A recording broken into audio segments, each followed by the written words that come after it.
In this WrestleTalk news, heat between Chris Jericho and WWE stars. Tyler Breeze shoots on his release. Buddy Murphy got swole and more. Give WrestleTalk a subscribe for daily wrestling news. Support WrestleTalk!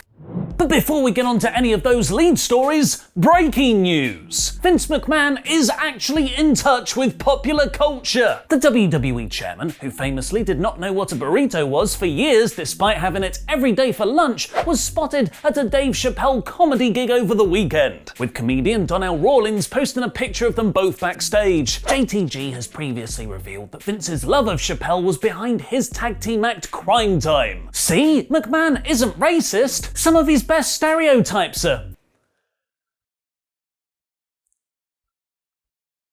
Moving quickly on, segue! Last month's special episode of AEW Blood and Guts, headlined by their brutal version of War Games. A violent 40-minute-long match between the Inner Circle and the Pinnacle ended not with a bang, but with the soft sound of Chris Jericho landing gently on a mattress. MJF pushed him off the top of the cage even though the match was already over, and Jericho took a bump through the stage. Unfortunately, the way it was shot, the fall didn't look that impressive, as you could clearly see the crash mat beneath him. It was AEW's second whiff at a spectacular ending in just a few months, with Revolution's exploding barbed wire death match concluding with a couple of sparklers on the ring posts, and Jericho's bump promoted much criticism and jokes online. The defenders argued, well, what do you want him to do? Do it for real and actually injure himself, you sick, bloodthirsty, disgusting trolls? Whereas the critics, me included, said no, we just wanted it to look real, not actually be real. Seeing the crash mat so obviously was like seeing bad CGI in a movie. It takes you out of it. Jericho has now spoken about the spot on his Saturday Night Special podcast, where he admitted he was terrified to take the bump, revealing it wasn't a crash mat beneath him, but just a bunch of cardboard boxes. And showing how it wasn't a work, he legitimately injured his elbow catching it on the side of the stage on the way down. But despite saying he's not even going to address the criticism it received, he totally did. Saying people that bagged on it can really their ass. How do you do that? And that they should know better because it's not something you would really want anybody to do because it's dangerous and it can affect you for your life if it goes wrong. Jericho continued teasing, I could say some names. There's a couple of chicks in WWE who said some stuff, and they should probably not have said that. They probably weren't trained any better. And in 6 months, they'll probably be asking us for a job anyways. And I'll remember that, so we'll leave it at that. Don't worry, Chris. We'll name the names for you. The most prominent WWE chick tweeters about the spot were NXT's Shotzi Blackheart, who posted a gif of someone falling back on a bed, and Shayna Baszler, who complained it was like bad special effects in a TV show or movie. Baszler would be chased backstage by a supernaturally possessed doll on Raw the following month. It seems if either of them are amongst the next batch of WWE releases, Jericho won't vouch for them coming into AEW. What do you think about the Blood and Guts spot now? Let me know in the comments down below because I'll be replying to people for the first 30 minutes after this video goes live from out of nowhere. Before we get on with the rest of the news, I'd just like to say a huge thank you to this video's sponsor, Manscaped.com. The perfect brand for men's grooming and hygiene products, or shaving your head if you lose a match at WrestleJamia. I'd come back stronger! It's that time of year again, chaps. Summer balls. Like SummerSlam, but way more sweaty and for your balls. Which is why you need to get Manscaped's Performance Package Kit for optimum Gucci-ness. It contains the Lawnmower 3.0 waterproof trimmer with advanced skin-safe technology to stop you getting busted open the hard way. Oh, and it makes your skin all breezy. The Weed Whacker nose and ear hair trimmer, which relieves my hay fever tickled nose. The Shears 2.0 luxury nail kit to look and I'm so glad this is now in my life, the Crop Preserver Ball Deodorant and Ball Toner Spray. Now I don't need to shower 3 times a day. Seriously, in the hot summer months, these are game changers. And for a limited time only, if you order the Performance Package Kit from manscaped.com/WTTV, not only will you get 20% off, not only will you get free international shipping, you'll also get 2 free gifts, the Shed Travel Bag and Manscaped Anti-Chafing Boxer Briefs, which I also find soothingly ventilating. That's manscaped.com/WTTV for free stuff. Support WrestleTalk, support Manscaped, and support your balls this summer. Chris Jericho isn't the only AEW star stoking the flames of backstage interpromotional heat though, as following Saturday's episode of Dynamite with that absolutely bloody excellent Kenny Omega vs Jungle Boy match, Eddie Kingston cut a shoot off-air promo on WWE. Because the competition sometimes doesn't want to hear their fans.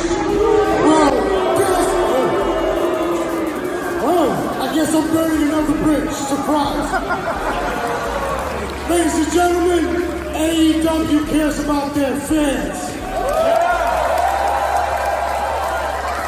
Because we are not here just to get ourselves a paycheck.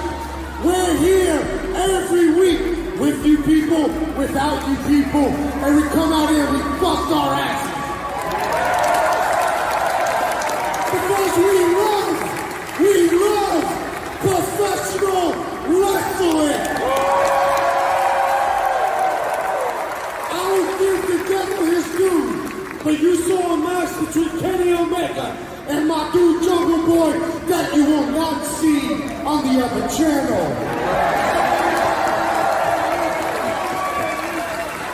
You will not see legends who are respected on the other channel.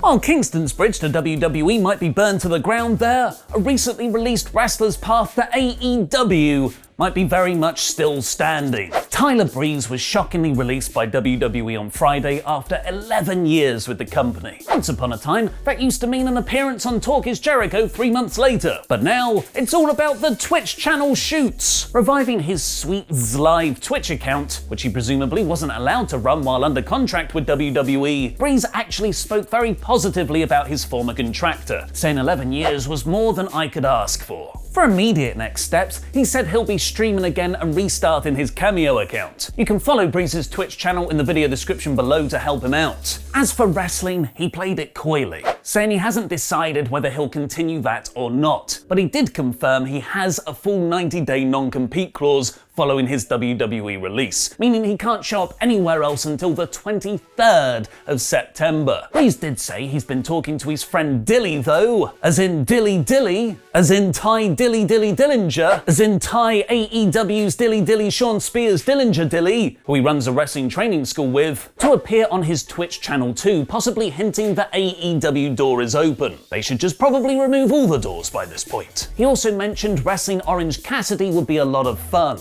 As for his starring role on Xavier Woods' Up Down Down channel, the future is uncertain. He said he's filmed a bunch of stuff in advance for it, but as it's now a WWE-owned account, he might not be allowed to appear on there once his 90-day non-compete has expired. While Breeze's non-compete stays at the standard 3 months, Fightful Select is reporting WWE are being far more accommodating than in the past, writing at least one of the release stars from this year has had their non-compete clause waived early by higher-ups, adding WWE has been very easy to deal with in the release discussions, which have been headed up by the recently reappointed John Laurinaitis. But what to do with those 90 days if you got 'em? Get jacked like Buddy Murphy, that's what! Making Aaliyah Mysterio wish WWE didn't just drop storylines and then fire one half of the actors, Murphy got swole. Swoler. Posting on Instagram. Sometimes we gotta look in the mirror and evaluate. I'm evaluating, and the chip on my shoulder is getting bigger. Watch out, I'm the hungriest wolf. Look at that guy. He looks like Buddy Murphy ate Buddy Murphy. I think we can all agree with Instagram commentator Willie Nim, who wrote, I love your body shape.